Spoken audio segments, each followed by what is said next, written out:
Part 2 na nga ng ating palengke serye na kung saan nga pauwi na tayo dito sa may Bantog, Pitines. Ito nga yung barangay namin pero nga na-shock nga ako at nabigla. Wow, doble, shock at bigla. Yung nakita nating bumungad dito at kanina lang nakita nga lang natin binubutas-butasan nito at ngayon nga talagang binobulldozer na. Tama ba ako? Bulldozer to? Hindi ko alam, basta bahala kayo, nabakbak na siya. Mas nadagdagan naman yung tuwa ko dito kasi nga syempre kapag ganitong mga bagay at tinatanggal na ay nako naman. Kahit marami pang proseso yan, ay nako, malapit na para sa akin yan. Kasi nga syempre, meron ng pagbabago, meron ng improvement, at marami nang nangyayari. Kaya sa mga dumadaan dito ng mga karatiga barangay natin, like Bonifacio, Inanama, Pabil, meron po tayong alternate route. Pero bago nga ang lahat, ang dami-dami ko nang nasabi, mag-i-introduction muna tayo. Bagong araw, bagong kwento. Hi, akong pala si Kimi and welcome to Kimi's Diary. At dito nga, totoo nga, nakasarado na nga dito kaso nga ipinilit namin dahil nga syempre pinadaan tayo.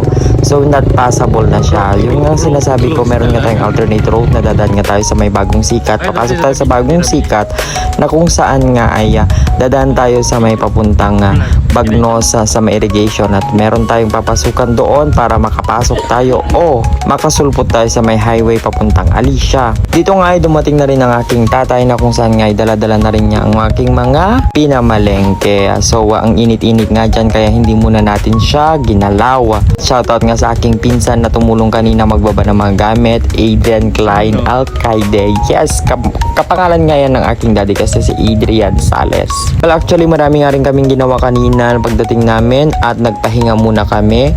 At pagdating nga ng gabi, nakaligo na kami lahat-lahat para fresh.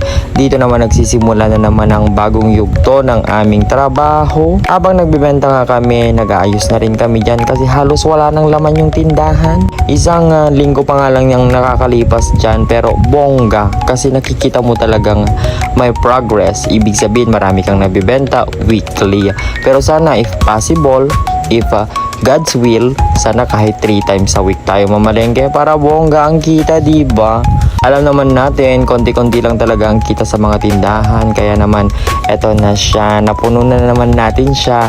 Not totally punong-puno, pero yan lang ang kinaya ng budget natin. Hopefully soon, mas lalaki pa siya at imamanifest ko yan. Ito na naman ay isang tiring moment o nakakapagod na araw pero sulit dahil nga para sa negosyo, laban lang. Bye mga kakeme, kamima and everything.